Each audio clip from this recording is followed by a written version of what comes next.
오늘 본문은 야곱이 외삼촌 라반의 집에서 20년 만에 고향으로 돌아가는 이야기입니다. 이것은 창세기 28장 21절의 서원 기도가 실현되는 말씀입니다.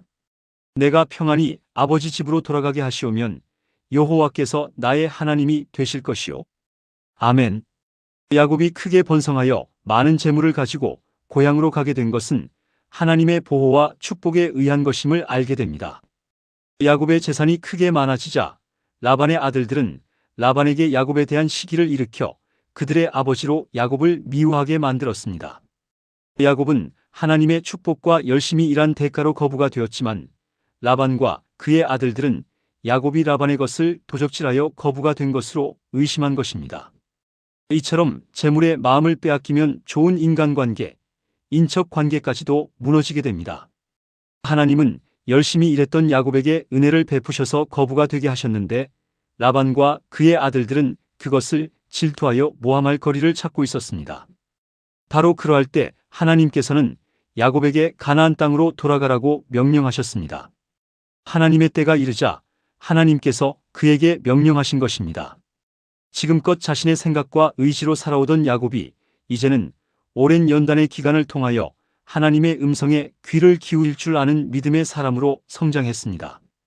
예전에는 하나님의 약속을 기다리지 못해 형제간의 우애에 실패했고 또 하나님의 뜻을 깨닫지 못해 결혼 생활에도 수많은 우여곡절을 겪은 야곱이었지만 이제는 그러한 연단들을 통해 하나님 앞에 무릎을 꿇을 줄 아는 기도의 사람으로 성장한 것입니다. 하나님께서 지시하신 가나안은 야곱의 조부 아브라함과 그의 아버지 이삭에게 그리고 베젤에서 야곱 자신에게 하나님께서 친히 언약하신 약속의 땅이요 축복의 땅입니다. 야곱이 언젠가는 돌아가야 할 고향이었습니다. 그래서 4절에 그는 아내들을 불러 의논을 합니다. 자신의 고향으로 함께 돌아갈 것을 권유하는 야곱에게 두 아내 라헬과 레아는 쾌히 찬성하였습니다. 아버지의 그릇됨을 잘 알고 있던 야곱의 두 아내는 야곱의 제안을 선뜻 받아들였습니다. 외삼촌 라반의 집을 떠날 결심을 했던 야곱은 사전에 모든 준비를 갖추었습니다. 그리고 떠날 호기를 기다렸습니다. 때마침 삼촌 라반과 부딪히지 않아도 될 좋은 기회가 찾아왔습니다. 외삼촌 라반이 양털을 깎기 위해 자리를 비운 것입니다. 야곱이 이때를 좋은 기회로 여긴 것은 비록 자신은 소유에 대해 당당했지만 욕심 많은 외삼촌 라반이 쓸데없는 시비를 걸어올 것을 염려했기 때문입니다. 외삼촌 라반이 양털을 깎으러 간 것을 안 야곱의 가족은 밧다나람을 출발하여 가나안으로 향했습니다. 그때 라헬은 아버지가 소중히 여기던 드라빔을 도적질하여 나왔습니다. 드라빔은 복을 비는 점술 행위와 관련된 가정 수호신인데 주로 나무나 은으로 만들어졌습니다. 이 우상은 인간의 형상을 닮은 반신상입니다. 최근 발견된 누지엔 유지아이라는 고대 서판에 의하면 이 드라빔을 소유한 자는 부모가 상속한 유산 중에서 가장 큰 몫을 상속받을 권리를 갖게 된다는 것입니다. 그래서 라헬은 지금은 비록 도망치듯 집을 떠나지만 라반이 죽고 난 뒤에 자신의 상속분에 대하여 권리 행사를 할 마음으로 이런 짓을 하게 된 것입니다. 탐욕이 그로 훔치게 했던 것입니다. 또 한 가지는 드라빔을 소유한 사람은 시족 내의 지도권을 행사할 수 있었음이 밝혀졌습니다. 한편으로는 자신의 친정에 대한 지도력을 되찾을 마음을 품고 있었던 것입니다. 그러므로 라헬이 드라빔을 훔친 이유는 라반이 죽은 후에 남편 야곱에게 상속권이 있음을 보증하기 위함과 후대 사회에서의 지도권 획득을 위한 것이었다 할 수 있습니다. 한마디로 우상을 의지한 것입니다. 유대 역사가인 요세푸스는 메소포타미아인들은 여행 시의 부적처럼 드라빔을 가지고 다니는 것이 일반적인 관습이었다고 주장합니다.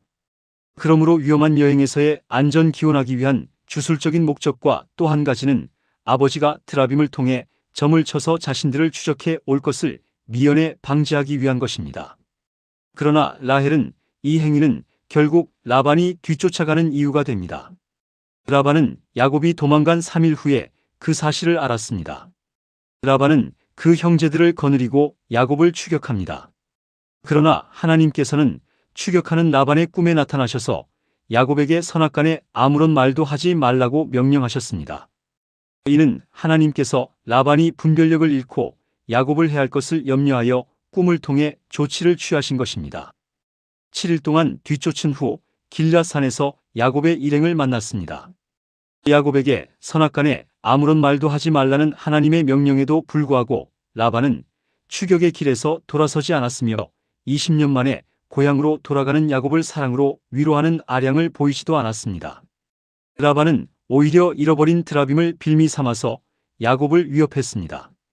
라반은 30절에 어찌 내 신을 도둑질하였느냐 하며 야곱에게 위협을 가합니다. 그런데 우스운 것은 도둑질 당하는 우상이 무슨 능력이 있다고 그렇게 애지중지하는가 하는 것입니다.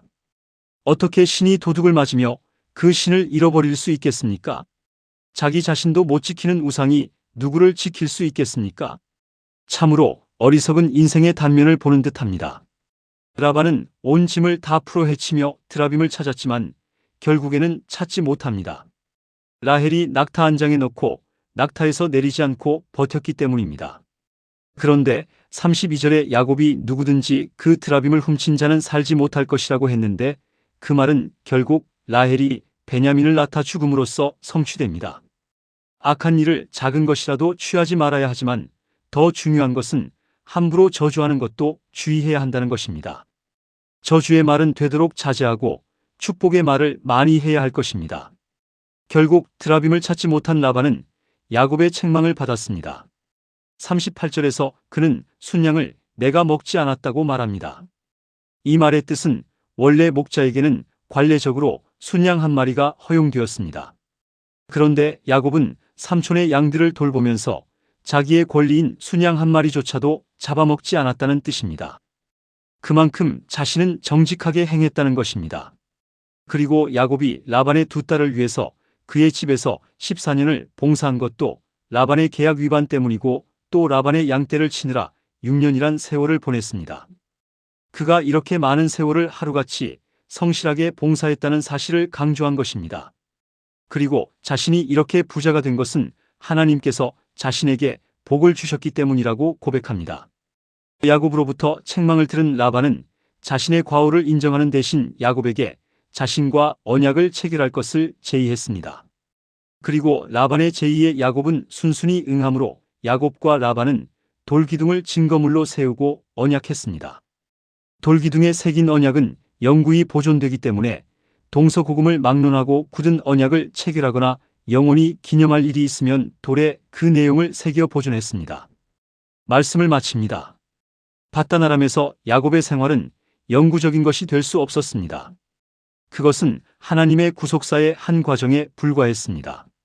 성도들의 영원한 본향은 천국입니다. 성도는 천국에 가는 그날까지 세월을 아끼며 주어진 일에 최선을 다해야 합니다. 기도하겠습니다. 사랑과 은혜가 풍성하신 하나님, 아버지, 오늘 창세기 31장의 말씀을 통해 오랜 세월 어려움 가운데 있었던 야곱을 기억하시고 다시 약속의 땅으로 돌아가도록 인도하시는 하나님의 신실하심을 깨닫게 하시니 감사합니다. 야곱이 라반의 집에서 많은 어려움과 억울한 일을 겪었지만 그 모든 시간 동안 함께 하시고 지켜주셨던 것처럼 우리도 힘들고 답답한 상황 속에서 하나님께서 함께하고 계심을 믿게 하옵소서. 사람은 우리의 수고를 알아주지 않을지라도 하나님께서는 모든 것을 보고 계심을 기억하며 낙심하지 않게 하옵소서. 내 조상의 땅 내 족속에게로 돌아가라. 내가 너와 함께 있으리라. 말씀하신 하나님, 우리에게도 주님의 뜻을 분별할 수 있는 지혜를 주시고 말씀하실 때 믿음으로 순종하여 새로운 길을 걸어갈 수 있는 용기를 허락하여 주옵소서. 야곱과 라반 사이의 오랜 갈등이 마침내 언약을 통해 정리되었던 것처럼 우리의 가정과 교회 안에 있는 갈등과 상처도 주님의 은혜로 풀어지게 하시고 서로 용서하며 평화를 이루어 가게 하옵소서. 지나온 길을 돌아볼 때마다 우리를 지키시고 인도하신 하나님의 은혜를 기억하게 하시며 앞으로의 길도 하나님께 맡기고 믿음으로 나아가게 하옵소서. 언제 어디서나 우리와 함께 하시고 우리의 길을 지켜주시는 예수 그리스도의 이름으로 기도드립니다. 아멘.